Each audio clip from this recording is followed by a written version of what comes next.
Taurus New Moon. Taurus New Moon. Kelly, I saw your doggy baby too. All right. Manifest what you want. That is the theme. That's all the power. You have all the power. 4 things to be better communicators, to speak from our heart. So we have 4 things this new moon. So number 1, basic necessities will be challenged. Basic necessities will be challenged. So that is over analyzing like your basic needs as opposed to being present. So the prescription is like whenever our monkey mind goes into, oh my gosh, how am I going to pay my rent? How am I going to get food? I got to get this. I got to close this deal. I got to blah, blah, blah, blah, blah, blah. Remember to get present, to stop when you notice it happening, and it will happen. It happens to all of us. You're not alone. To stop, breathe, and be present. This new moon is asking us to take a risk, and this will make more sense as this unfolds. Like I said, this is, I pull from many different astrologer sources. I'm not an astrologer at all, but I find these prescriptions very supportive and helpful. And as we do our work in the ceremony, this will support. So take a risk. Accept the new version of yourself.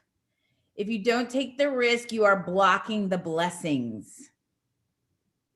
This can be a fast pass month, meaning things can happen very, very quickly. If you allow it, if you take the risk, if you jump, if you leap, if you lean in, if you open your heart that much wider. So remember to take the risk, not block the blessing. And it can be a fast pass month if you choose. Number 2, rebirth has happened. Remember how we were talking about transformation and we were in the multuous caterpillar phase and like it's messy and mushy and all the things? Well, it's happened. Here you are. Welcome to the new you. And what you'll notice is this can bring up some grieving of your past life, of letting go of who you used to be. But it is the invitation to accept the new you. Accept the new you. You are here. You've arrived. Now, just like a baby, right? You're learning to walk. You're learning new things about the new you. So it may not just all be like poof, right? It gets to unfold. So just think of where you were in December to where you are today. Just reflect back December. I was at my mama's house in that living room you see right there, hosting these on the floor, sitting on the floor at my mom's house. So where were you 6 months ago? And think of the growth you have accomplished. Give yourself some credit. Can you give yourself some credit, please? Yes? Even write down maybe some of the things that you have expanded, grown, moved through. You know, we have been through a pandemic. You are coming out the other side, healthy, new, shiny, new possibilities, new you. You are not the same person you were 6 months ago. And you will finally come into abundance. Abundance will unfold within the next 6 months. So this next 6 months is an abundant time. embrace it. And that reflects right back to the taking the risks, accepting the new you, and allowing your blessings. So they all kind of go together. There is a ding, ding, ding here of embrace and lean into your tribe. Lucky for you, you're in a tribe. Here you are. So the invitation is lean into the communities that you are in.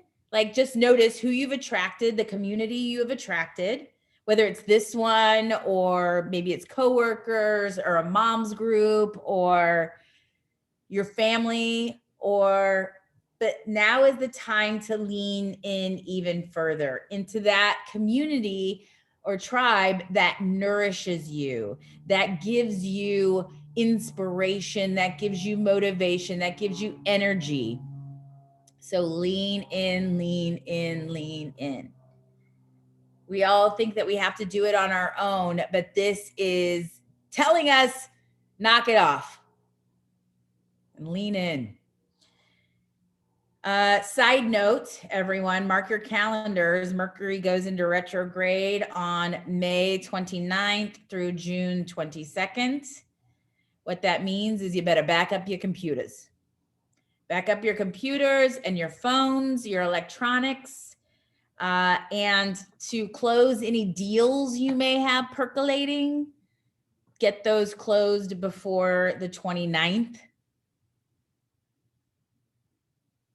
Because communication, it's a good time. Mercury in retrograde is a really great time for creativity and like imagination and thinking and creating. So know that like maybe you're on a project, right? Maybe you're starting a new company and you're dreaming up what this company will be. It's not time to like do the contracts, and maybe you'll think of strategies and all that, but it's not execution time, it's dreaming time. And technology and communication can break down. So that's why, like, if someone doesn't show up to a meeting or doesn't return your phone call or your text, you get to give some grace during Mercury in retrograde. Be like, communication breaks down. So that always gives me space to breathe, frankly. Because I'm like, oh, it didn't land right? Like, you can come back around and go like, have compassion for yourself and others. All right, number 3, let go of old stories. Let go of old stories. I have something to share here. I don't know if I've told you all this, but since my mother is here, I'm going to tell you this story. So I tried out for cheerleading my 8th grade year. And I thought if I became a cheerleader, the rest of my life was set. Like, I was going to be popular in high school. Life was set. And I auditioned real hard and did all the things. And I didn't make the team. I didn't make the squad. And I thought I didn't make it because I wasn't pretty enough and that I was too fat.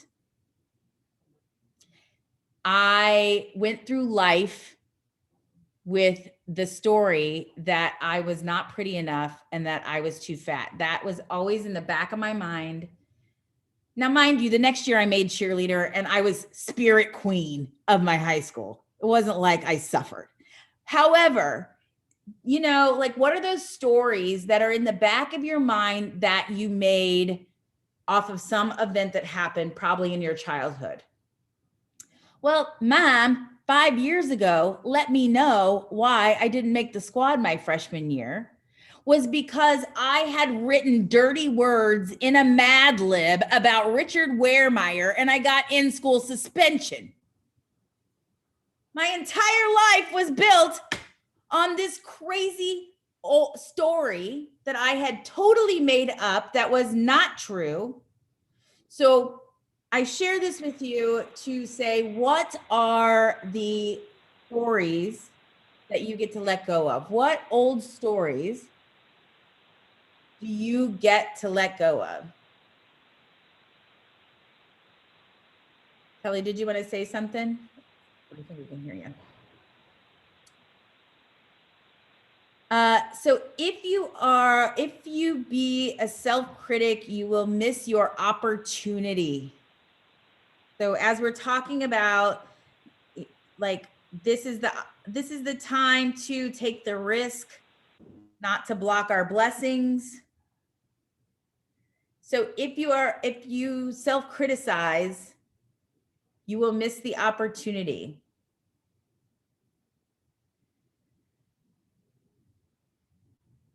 When I avoid, I work more. Who can relate to this? When I'm avoiding emotions, feelings,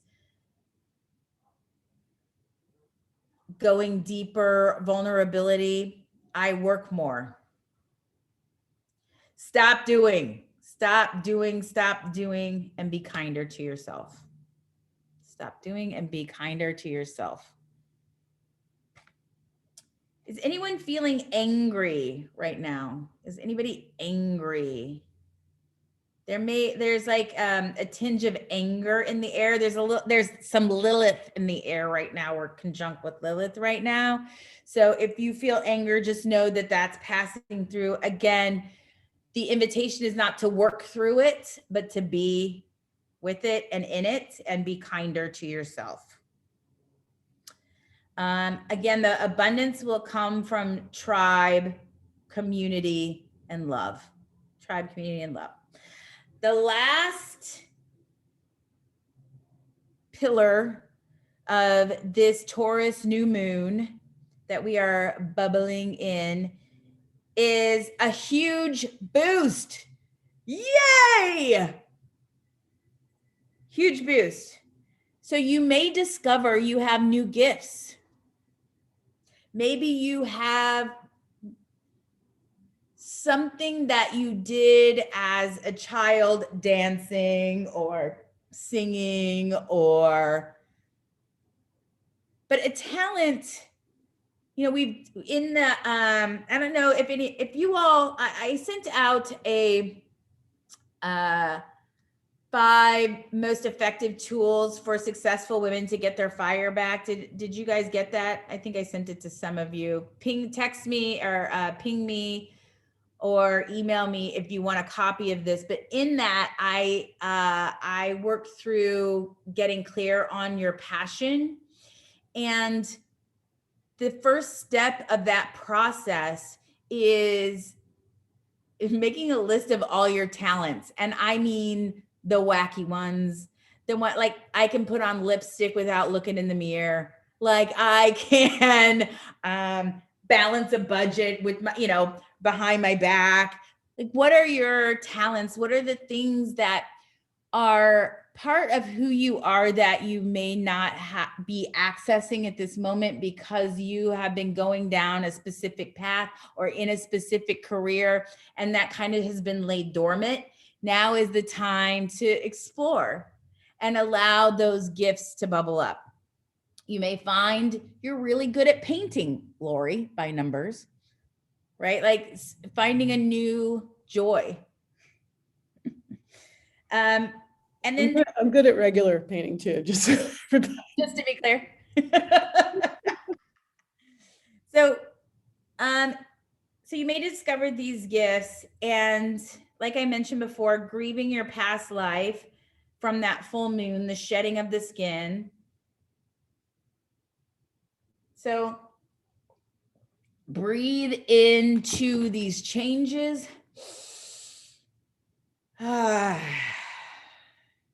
Note the amazing synchronicities as they happen. Don't think those are happenstance. So just notice the synchronicities, write them down, celebrate them, embrace them. It is a happy, happy time. Welcome to spring and summer. Yay, us. Pew, pew, pew, pew, pew.